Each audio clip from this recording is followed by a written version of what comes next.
Alright, shalom. This is a message from the Israelite Brotherhood. Alright, you should be able to see some truth in your Israelite history and not myths created by others about our heritage. You know, a lot of Israelites, believe in history that was created by the people. We abandoned our heritage too. Yes, we abandoned our heritage during what's called the Babylonian Wars. In the book of Jeremiah, go into it in detail, and I'm going to go into some of its history. But if you just now tuning in, this is kind of like an accumulation of a lot of the history that I done did. So I figured that, you Israelites just tuning in need to be, brung up to part on, how this Israelite history go. You should be able to see some truth in your Israelite history and not myths created by others about our heritage. And like I say, we abandon our heritage.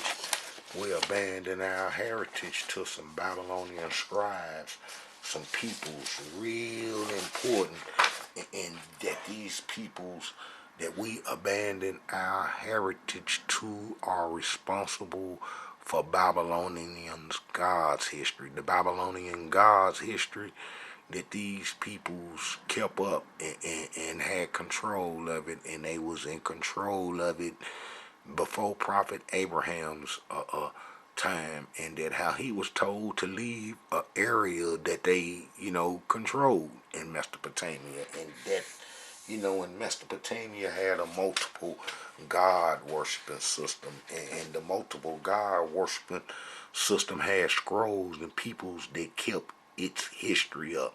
Well, those people were placed in our land in 722 BCE. They was there already.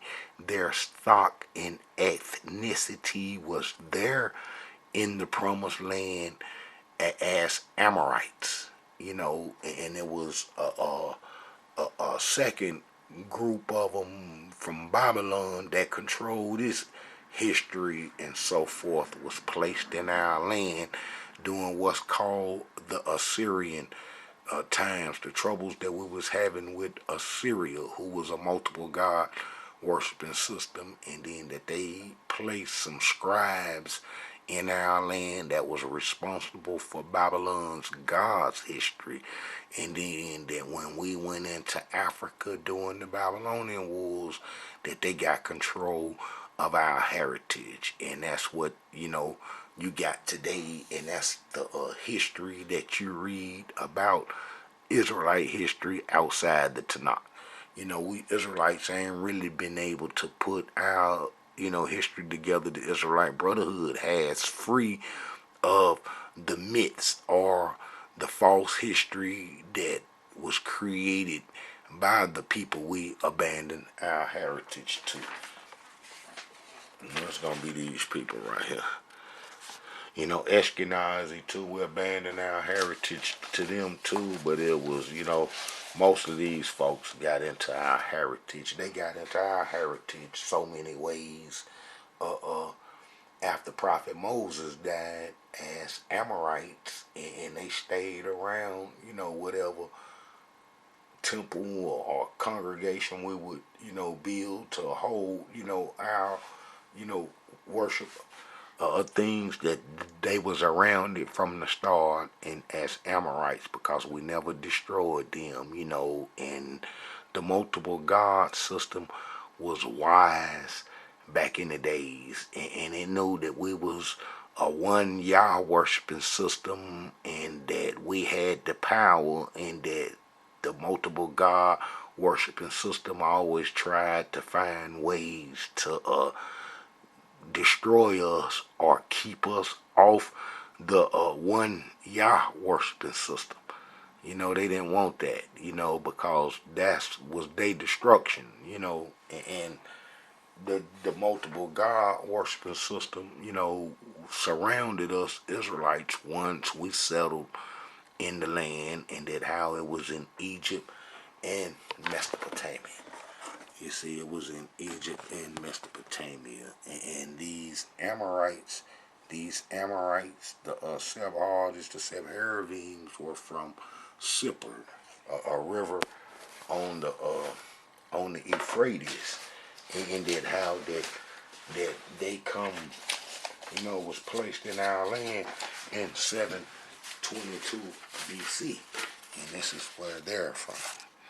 This is where they're from. They're Amorites. They're Amorites, but they was from here.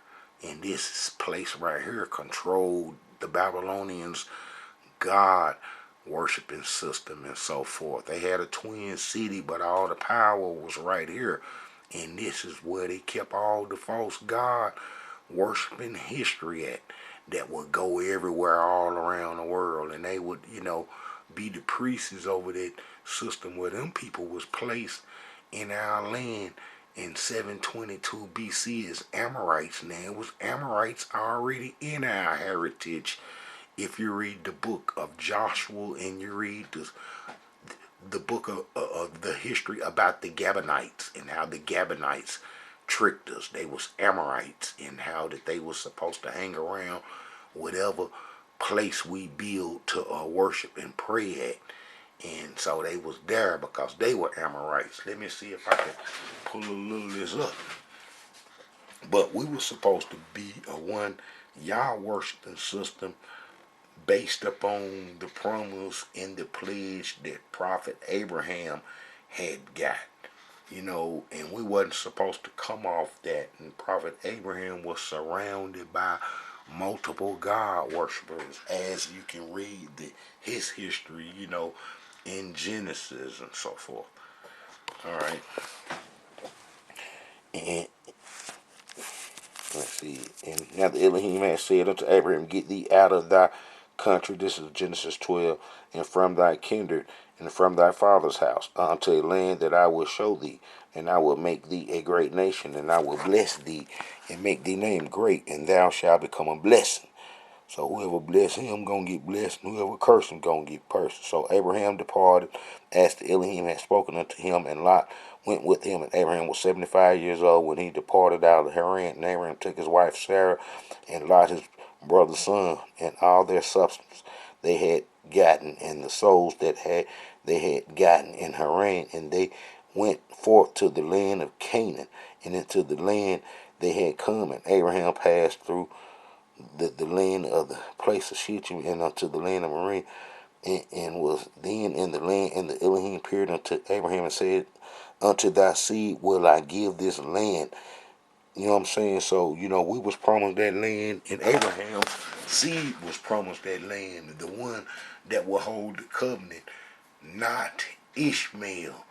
And then that's why the Creator, had our mother Sarah to have a son, which would be Isaac. And then the promise was given to Isaac because, Isaac was from a Hebrew line, and the Hebrew line, we didn't, supposed to worship multiple gods, and we only worship, one Yah system that all go all the way back to Adam, so forth. It is how we were supposed to, be in and so forth. And Abraham was the representation of that one Yah worshiping system. And then he was told to go to a land that was surrounded by multiple God worshiping systems.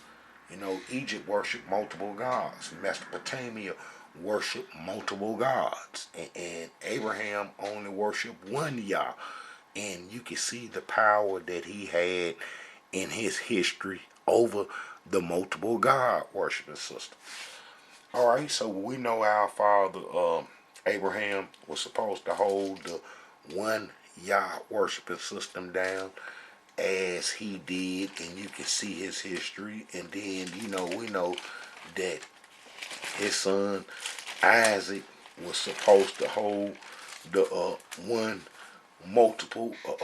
one God system down, and get rid of the multiple God worshiping system is what I was trying to say. And Isaac held the one Yah worshiping system down, as you can see in his history. And then we had our father Jacob. He had a brother Edom, Esau, and if you read his history, I got videos I just posted about it, how Edom went immediately into the tribes, the multiple God worshiping systems, and abandoned the promise that was given to Prophet Abraham of inherited the land, and how he went and tried to coexist and integrate with the peoples that we were supposed to destroy, the multiple God worshippers, and how Edom became a multiple God worshiper and so forth, his descendants and so forth. And now they kind of like worship a history that's off ours, claiming to be a multiple God, a one Yah worshiping system. But you know, really, if you look at it, they are the prophet that's supposed to be leading the way in the God. It's still a multiple God worshiping system in a sense, if you ask me, and that they system come off our broken covenant that we broke during the Babylonian Wars. Judaism, Christianity, and Islam. I got a video going into the Abrahamic religions. All right, our prophet, our father, prophet Jacob. We know how he was a one Yah worshiper, because how he went into Egypt, and you know, it was famine in the land, and the Creator told him to go on down to Egypt, you know, and that he was gonna be all right, and that, you know, he went to Egypt, and then he didn't worship the multiple gods, and or the gods that the Egyptians had, as you can read his history in Genesis. You know, it's about, you know, uh, uh, Joseph history, and is intertwined with it, and how that when our father died, he made Joseph, you know, Joseph took a pledge to take his bones to the promised land, and that how he didn't even want to be buried in the multiple God worshiping system in Egypt and so forth. And then, you know, we buried our father in the land that was promised to us, you know, from our father Abraham. And then how uh, uh, our father Joseph had two sons, Manasseh and Ephraim. Now this is the thing. Now they born, they mother gonna be from a multiple God worshiping system, and her father, and I believe that the plan was Pharaoh, knowing that we only worship one Yah, and that our land is Canaan, that he had to go across to Mesopotamia to do trade. You see what I'm saying? So Pharaoh ain't gonna be in favor of the one Yah worshiping system. So I believe he did a slick move when he did this. It's when he gave our father Joseph Asenath. That's the priest of On's daughter. Then he's married to a priest's daughter and will have two sons by. And I can show that one of the sons, Manasseh, no, Ephraim, kept trade with the Egyptians and the Assyrians, the multiple God worshiping systems that would eventually bring us down. All right. And Pharaoh called Joseph. This is Genesis 41. And Pharaoh called Joseph, named Zephaniah Paneah, and he gave him to wife Asenath, the daughter of Potiphar, priest of On. All right. And then when you get over to 4150, Genesis, and unto Joseph were born two sons before the years of the famine came, which Asenath, the daughter of Potiphar, priest of On, bore unto him. And Joseph called the name of the first Manasseh, for Yah, he had made me forget all my toil and all my father's house. In the name of the second called he Ephraim, for Yah had caused me to be fruitful in the land of my affliction. Now I can show that that prophet Joseph, that prophet Joseph sons, Ephraim, kept a connection to the multiple God system. I'm gonna go into some of this, and let me backtrack a little bit, because I was supposed to show where the people from Cyprus, the Amorites that was placed in our land, that was from a multiple God worshiping system, that was stay trained to distort and keep us throwed off our heritage will be the problems that we had throughout the Tanakh. And they was placed during the Syrian times. If you go to 2 Kings, I'm going to just show that real quick since I spoke about it. I might go back to it. 2 Kings 17:24. Turn right to it. Alright, look. And the king of Assyria brought men from Babylon and from Cuddar and from Abel and from Hamath and from Sepharvaim and placed them in the cities of Samaria instead of the children of Israel. That's gonna be them. That's gonna be them Babylonian scribes that was placed in our land in 722 BC. Them folks right there. Them folks right there. But they already had a stock and an ethnic presence in the promised land as Amorites. But these were Amorites from Babylon that was heavily into the multiple God worshiping system, and they was placed right in the midst of us. And I'm gonna show you how some of them got into our heritage real easy to kind of keep us throwed off. And those are the peoples that have our heritage today under control, called the Sephardists. And a lot of Israelites believe in the history that they present because they've been in our heritage men the longest. And the Israelites be thinking that they are Israelites and so forth. But if you go to I'm gonna show you how they got in. Man, if you go to Joshua, let's see, Joshua 9. All right, we go to Joshua 9, and then it's gonna tell you this is us leaving Egypt, going into the promised land to destroy the multiple God worshiping system. The multiple God worshippers. Look, and it come to pass when all the kings which were on this side of Jordan, in the hills and the valleys and all the coasts of the great sea, over against Lebanon, the Hittites, the Amorites, the Canaanites, the Perizzites, the Hivites, the Jebusites, heard of this, that they gathered themselves together to fight with Joshua and Israel with one accord. And when the inhabitants of Gibeon heard that Joshua had done unto Jericho and to Ai, they did work willingly and went and made as if they had been ambassadors, and took old sacks upon their asses and wine bottles and old rent and bound up clothes, shoes, and clothed their feet with old garments upon them, and all the old moldy bread and all that old stuff. They came and made it seem like they come from a long way, when they was really the Amorites in the land we was supposed to destroy. And then they tricked us and say, hey, we come from a long place, and then we just want to serve y'all and be friends with y'all. And Joshua made a league with them without asking the Creator. And then them Amorites got in our heritage right there. And then we made them be around every temple or every building that we worship. Real stupid to do that stuff what we did. And it cost us in the end, because when we run off to go do the Egyptian religion, when the multiple God system finally defeated the tribe of Judah, that we went into Africa, that we left our heritage to these Amorites. And then that's the false history that you Israelites be believing in, that they done created. Because they've been thinking that they Israelites for over almost 3,000 years now. Look, in Joshua, you know what I'm saying? And they said unto Joshua, we are thy servants. And Joshua said, who are y'all? And they said they come from a long way. And then when he found out, and look, say that they bread and they stuff was new when they left, and now it's all old and moldy and stuff.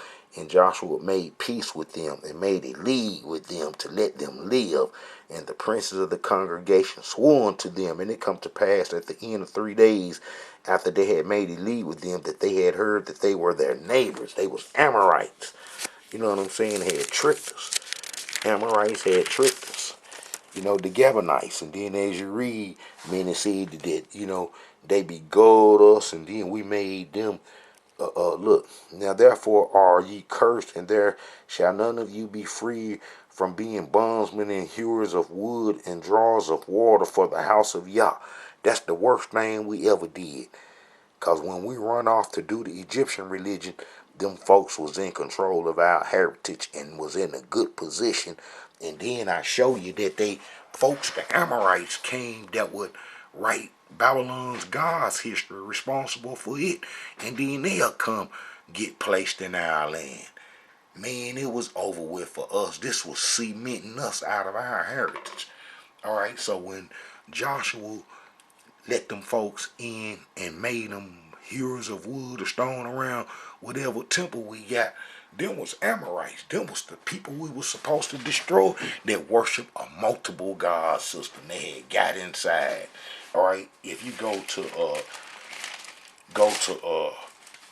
Samuel, 2 Samuel 21, I'm gonna show you that the Gabonites are Amorites.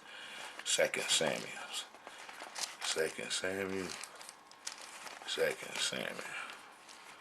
All right. 2 Samuel 21. And then you remember those are Gabonites that tricked him. Alright.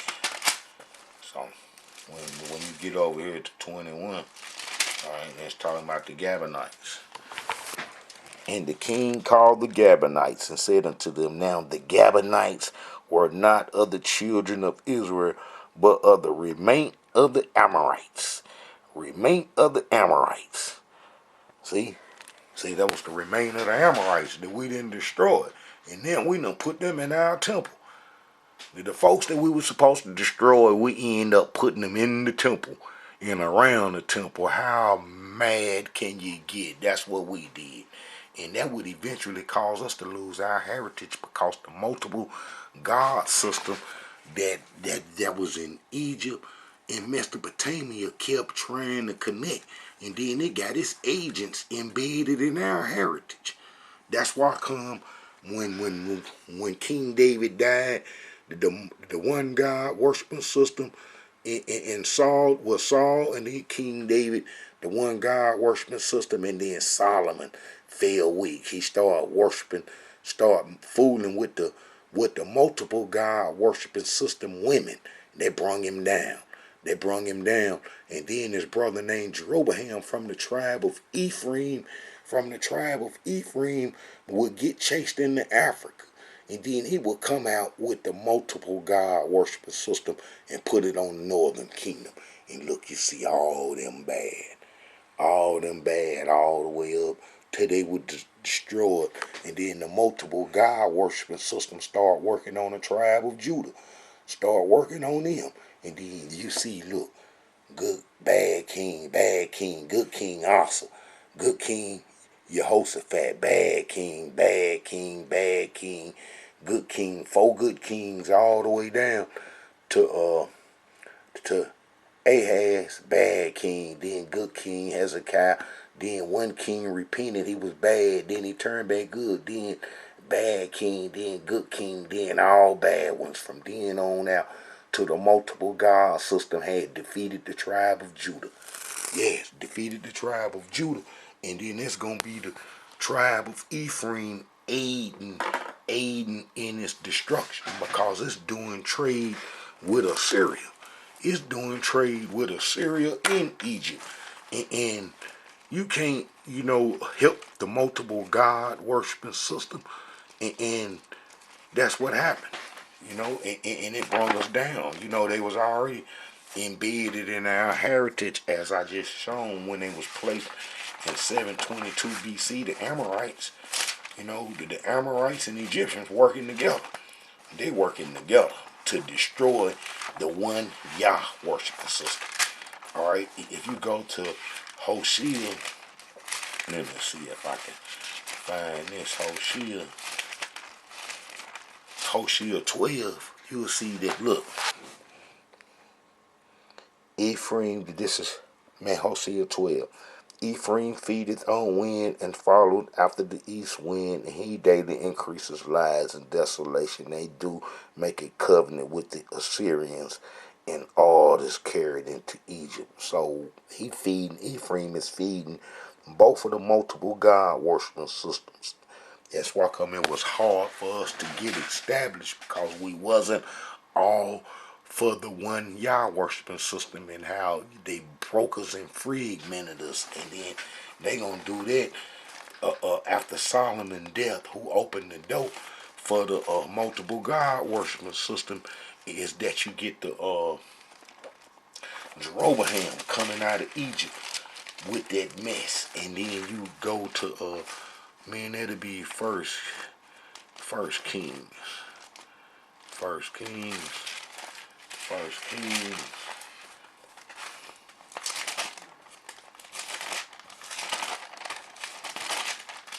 First Kings 12. First Kings 12 show you how when Solomon's death, and then this brother named Jeroboam that was from the tribe of Ephraim, you know, uh, uh, got this little position that when he went into Egypt and come out, the people made him the leader, and then how he would put the Egyptian religion on the folks, you know, because he went to Egypt where his folks was, you know, and then you know,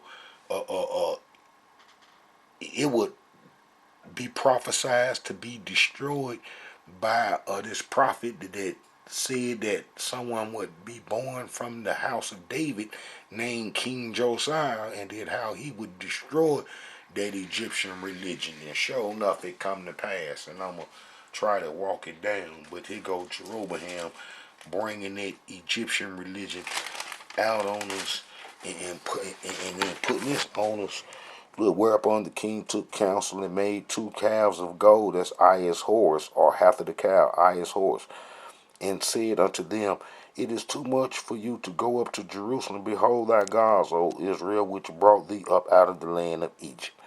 You see, he put that stuff on us when he come out of Egypt after Solomon and chased him now, and then he put the multiple God worshiping system on us, and it caused the whole northern kingdom and its kings to all failed and so forth, and what none of them righteous, and they stayed in the ways of Jeroboam, who was from the tribe of Ephraim, who was connected to the Egyptians. And this, you know, it's a bad thing. All right. So, you know, it will be told that, you know, it will be cleaned up. The multiple God worshiping system would be cleaned up with this prophecy with King Josiah, who come on the throne in 640 BCE. But the multiple God system had him killed, and then placed his sons back on the throne, and then that would lead to our destruction of going into Africa to do the multiple God worshiping system, and then get enslaved. Look, you see, after King Josiah, how his sons, bad. The Egyptians placed them on the throne. This guy right here had King Josiah killed. His name is Necho. They got an image of him in New York at the New York Museum. And then he had King Josiah killed after he cleaned up the land from the Egyptian religion and the multiple God worshiping system, because he had to do trade with the with the folks in Mesopotamia. You know, as I showed that Ephraim took all from Assyria to Egypt and so forth. So he would want to keep a trade going. But long as we doing the one Yah worshiping system, we was in the way. So he had King Josiah killed. And then, you know, that's after he had cleaned the land up. And this is the promise that King Josiah would clean the land up, that would make him want to kill King Josiah. Look, and behold, there come a man of Yah out of Judah by the word of the Elohim unto Bethel, and Jeroboam stood by the altar to burn incense. Now that's going to be that brother right there, Jeroboam, 931 BCE. All right. And he cried against the altar in the word of the Elohim, and said, O altar, altar, this saith the Elohim, behold, a child shall be born unto the house of David, Josiah by name, and upon thee shall he offer the priests of the high places that burn incense upon thee, and men's bones shall be burnt upon thee. Now remember, King Josiah is in 640 BCE. 640 BCE. And that's like Jeroboam was in 931. So that's like 300 years different that prophecy would come about and was finna be fulfilled. And then let's go to Second Chronicles 30 will be King Josiah's history. King Josiah's history 34. Now you can read 30 and his great granddaddy and see that the tribes was at home. All the tribes was at home from Dan to Bethel, from Dan to Beersheba. Man, he sent a letter everywhere. And King Hezekiah history, that's Second Chronicles 30. And then and then he mentioned a lot of the tribes. So and that was in 715 BCE. So when you get down to King Josiah, he mentioning some of the tribes' names that wasn't mentioned in Hezekiah's time, would show you that all the tribes was still at home and wasn't none missing during Hezekiah's time. I got a video showing that the Syrians only wanted the fighters, Reuben, Gad, and Manasseh, meant to help them fight against Ashkenazi, who was tearing a hole in them because, Assyria had to be destroyed because they accredited their success of what they did to us to their false gods, and they had to be destroyed. But here's King Josiah cleaning up the multiple god worshiping system, which opened the door for this dude Nietzsche to come have him killed and put us back on the multiple god worshiping system, which would be King Josiah's sons and so forth. And then how we would go into Africa pledging to do the multiple god worshiping system, which caused our enslavement. All right, now let's read King Josiah's history, and then I'm gonna walk it on down. All right. Josiah was 8 years old when he began to reign, and he reigned in Jerusalem 1 and 30 years. He did that which was right in the sight of the Elohim, and walked in the ways of David his father, declined neither to the right hand nor to the left. For in the 8th year of his reign, while he was yet young, he began to seek after Yah of David his father. And in the 12th year he began to purge Judah and Jerusalem from the high places, and the groves, and the carved images, and the molten images. And they break down the altar of Balaam in his presence, and the images that were on high above them he cut down, and the groves, and the carved images, and the molten images he brake in pieces, and made dust of them, and stowed it upon the graves of them that had sacrifices to them. You remember that promise going all the way to destroy Jeroboam Egyptian priest's bones, and he did it. Look, and so did he in the cities of Manasseh, Ephraim, Simon, and Naphtali with their mattucks round about. So he cleaned up the whole Israel. And when he had taken down the altars and the groves and the broken images and into powder, and cut them down, all the idols throughout all Israel, he returned to Jerusalem. So he went and cut down and all the stuff in Manasseh, Naphtali, and Simon. And it's going to basically be the whole heritage, like his granddaddy, great granddaddy Hezekiah sent the letter everywhere. So let's look at this real quick. Let's look at this. Man, he says from Simon. All right, we know Simon. Look, Simon right there. From Simon, you see it says from Simon all the way to Naphtali. Look, Simon, he cleaned it up from Simon all the way to Naphtali. Look, man, that's the whole heritage right there. That's the whole heritage right there. That's the whole heritage. He cleaned up the whole land, so everybody got a taste of that cleanup. So, he cleaned up the multiple God worshiping system that the Egyptians, the Amorites, all those folks gonna be mad.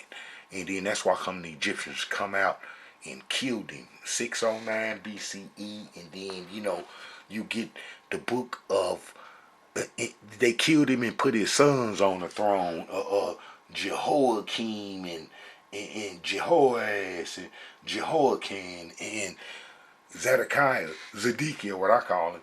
uh, uh, they all did the Egyptian multiple God worshiping system, and that will bring us down. And that, King Josiah was our last chance to get right. Our last chance to get right. During all this time, them folks stealing our heritage from 722 BC, laying in the cut, the multiple God worships. Even though King Josiah cleaned the land up, they still there, and they waiting and buying their time. And after King Josiah's killed, then it was downhill from there. And then that's when you get the book of Jeremiah go into the history. The book of Jeremiah go into the history of how we were in our last days. Our last days. Now this is during a time where the nation was also split because you had the good figs and the bad figs. The good figs were told to go to Babylon and serve out a little sentence for our trespassing and transgressions, and they'll be brought back home. Whereas the majority, the 99%, say that they ain't going to no Babylon, and how we going into Africa to the multiple God worshiping system, and how we'll be satisfied there. We had forgot all about the contract that we had made with Prophet Moses 800 years before, that we shouldn't worship a multiple God system, and that what it'll do to us. And it's outlined in Deuteronomy 28, the blessings and the curses, and how the curses got us real bad. But the book of Jeremiah, man, if you go to Jeremiah 5,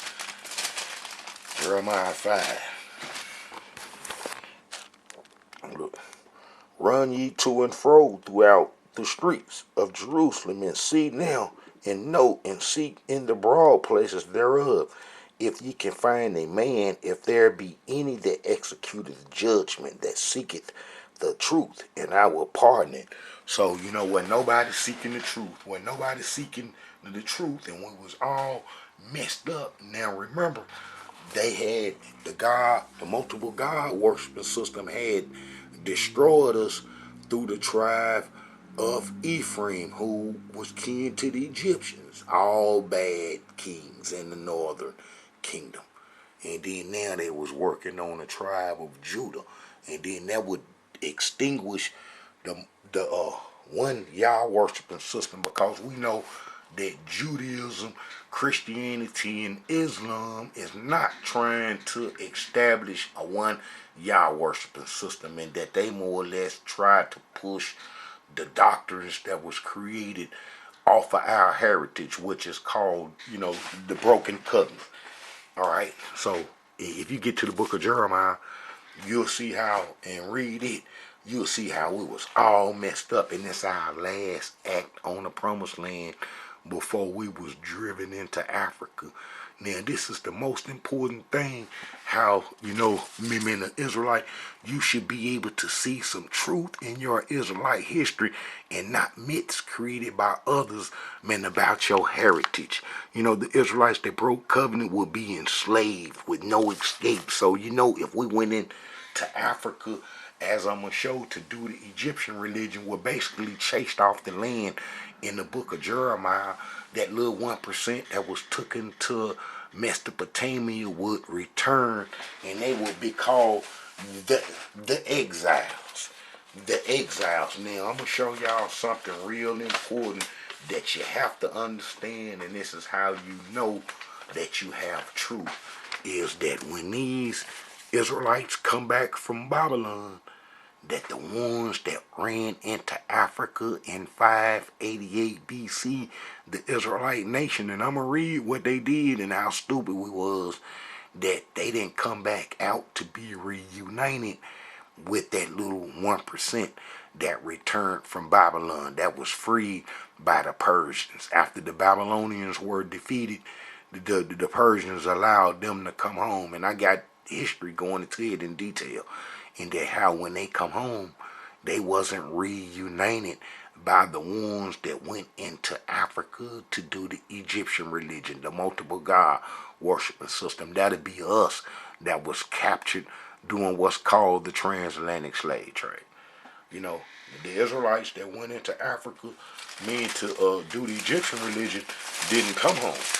And that'll be us. And then that's why you read this right here, show you that history. You go to Jeremiah, I think 42 is towards the closing, the end of the book. And then this is what we see. Look. Then all the captains of the forces, and then we being chased out the land by these folks right here. Ashkenazi, under the name Skinty. He chasing us out the land. He chasing us out the land. Because the Creator told him to. The Creator told Jeremiah to call the nations from the north. Call them from the north on down to deal with us. Because we couldn't stop doing the Egyptian religion. You know, we couldn't stop doing Egyptian religion. And then when you get to, and then he asked him what he see, and he told him the burning seed and pot, and he said, well, which way is it face? And he said, it's face towards the north. Look, then the Elohim said unto me, out of the north an evil shall break forth upon all the inhabitants of the land. For lo, I will call all the families of the kingdoms of the north, saith the Elohim, and they shall come, and they shall set everyone his throne at the entering of the gates of Jerusalem, and against all the walls of Jerusalem. You know what I'm saying? Round about. And that's what happened. Me and them folks came, and settled in our land and chased us out. And in our heritage been a rap ever since that we ain't had control of our heritage ever since what we did during the Babylonian Wars. We ain't had control of our heritage since. And we was enslaved just like the curses calls for, you know, in the Deuteronomy. But look here, them folks chased us out. They chased us out. And basically, we ran out, but it was them chasing us out. We didn't want to get captured by them. I'm going to go into some of the things and how they hit us so hard that, you know, we had to get up off the land. In the book of Jeremiah and Lamentations tell you about it. But this is what we see, going into Egypt, being tricked into worshiping the multiple God worshiping system. Then all the captains of the forces, Johan, the son of Ker, and Jezaniah, the son of Hoshea, and all the people from the least even unto the greatest came near and said unto Jeremiah, you know, he had come after us, we was going into Africa, and said unto Jeremiah the prophet, let we beseech thee, our supplication be accepted before thee, and pray for us unto the Elohim thy Yah, even for all this remain, for we are left but a few many, as thine eyes do behold, that the Elohim thy Yah may show us the way wherein we may walk in the things that we may do. Then Jeremiah the prophet said unto them, I have heard you, and behold, I will pray unto the Elohim your Yah according to your words, and it shall come to pass that whatever so thing the Elohim shall answer you, I will declare it unto you, and I will keep nothing back from you. Then they said to Jeremiah, the Elohim be true and faithful witness between us, if we do not even according to all the things for which the Elohim thy Yah shall send thee to us, whether it be good or whether it be evil, we will obey the voice of the Elohim our Yah, to whom we send thee, that it may be well with us when we obey the voice of the Elohim. And it come to pass after 10 days that the word of the Elohim came to Jeremiah. Now Jeremiah told him, you know, they told him that whatever Almighty Yah say, we gonna do what he say, and it'll be better for us to do what he say. And Jeremiah went, and 10 days later, maybe he come back, and he told us to sit down and stay in the promised land, and that he gonna make us favorable in the eyes of Ashkenazi, to where he wouldn't destroy us and so forth. And that we said no, he didn't say that, and we went into Africa, where we was captured from, and we never returned back to the promised land These folks right here that I'm reading about in the book of Jeremiah never returned back to be reunited with those folks right here. The Queen of Heaven worshippers went into Africa to do the Egyptian religion. All right, look. And it come to pass that when Jeremiah had made an end of speaking unto all the words of Elohim, for which the Elohim their Yah had sent him to them, even all these words, then spake Azariah the son of Hoshea, and Johan the son of Ker, and all the proud beings, saying unto Jeremiah, Thou speakest falsely. The Elohim our Yah had not sent thee to say, Go not into Egypt to sojourn there, but Baruch the son of Ner set it thee on against us, for to deliver us into the hand of the Chaldeans, that's Ashkenaz in them, that they may put us to death and carry us away captive to Babylon. So we said, no, man. So Johan the son of Ker and all the captains of the forces and all the people obeyed not the voice of the Elohim to dwell in the land of Judah. See, we had left, and then when you get over here, it show you Jeremiah 42. Let's see what Jeremiah 42 in the Tanakh say. Jeremiah 42 gonna be better because they gonna use the little Christian words, and so I turned right to it. Ain't that something? Man, that's something. That's scary right there. Well, that's 44, but I turned to 42 like I was saying. All right. This is Jeremiah 44.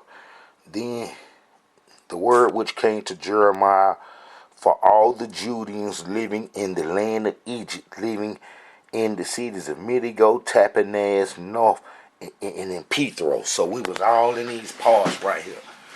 We was all in these parts right here. We done left the promised land being tricked by the multiple God worshiping system, because this dude put King Josiah's sons on the throne that would cater to the Egyptian worshiping system, and that'd be all these bad kings down there. All the bad kings.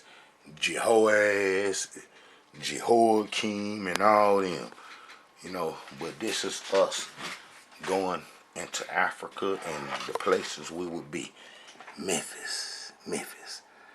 Look, all down here. We went deep down in southern Egypt.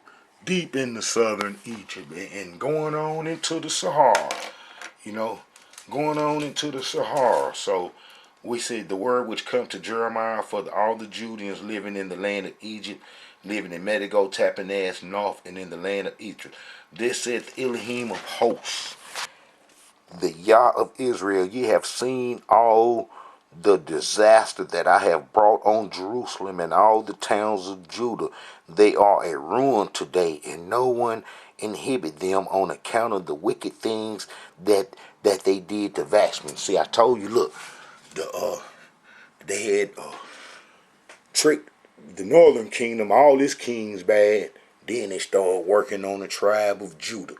And then once the tribe of Judah was defeated, then it was over with. But we got to remember that we was messed up on the Egyptian religion from the beginning. From the beginning, if you go to Ezekiel, man, that'll be Ezekiel 23. And let's see what it says.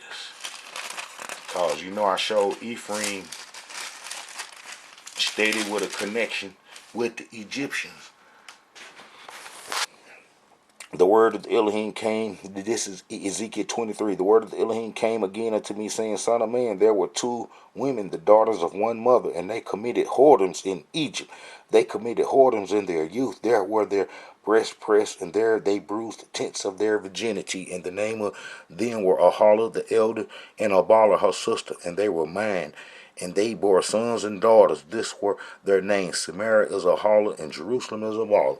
So, the multiple God worshiping system defeated the tribe of Judah, and would send us, into Africa, man, to do the curses. And we know that those that went in to do the Egyptian religion did not come back to be reunited when those fruit Israelites was freed from Babylon by Cyrus. And look, man, if you read this us saying we going into Africa to do the Egyptian religion, so you know we didn't come back, and that if we had came back out of Africa, that it would have been wrote about and talked about, because it was this that caused our, downfall, us with the Egyptian religion.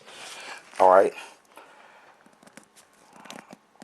man, you go to 13, no, 14. So, well, let's get to 15. Then all the men, and that is us in Egypt now. We in Egypt in the book of Jeremiah. We done run off.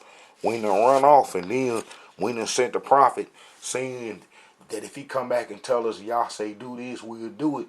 And then he come back and we said, no, he didn't say that.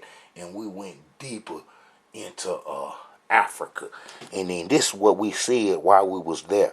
Did all the men which knew their wives had burnt incense unto other gods, and all the women that stood by a great multitude, even all the people that dwelled in the land of Egypt and Pathros, answered Jeremiah, saying, as for the word that thou hast spoken to us in the name of the Elohim, we will not hearken unto thee, but we will certainly do whatever thing go forth out of our own mouth, to burn incense unto the Queen of Heaven, and to pour out drink offerings unto her, as we have done, we and our fathers, our kings, our princes, in the cities of Judah, in the streets of Jerusalem. For then had we plenty of food, and were well, and saw no evil. But since we left off to burn incense to the Queen of Heaven, and to pour out drink offerings unto her, we have wanted all things, and have been consumed by the sword and famine. We was defeated. The multiple God system had defeated us. We had been defeated, and to where that's the 99%, to where when these Israelites come back from Babylon and was in the land, we were still in Africa. We didn't come back out of Africa to be reunited with them. And that these Israelites started sinning so bad that they lights went out so fast. So fast. They lights went out so fast. But these folks inherited our heritage after we run off, and the other Israelites got destroyed, and then that's when you read the book of Ezra, Haggai, Zechariah, Esther, Nehemiah, Malachi. It all sums up to those exiles being destroyed, and then they try to make the history blurry during that time. They try to make the history blurry during that time, because that's when the peoples who we abandoned heritage to got in and start falsifying history and documents. They don't want you to know what happened to the exiles. They don't even want you to know that we ran into Africa to do the multiple God worshiping system, which caused our enslavement. Look here.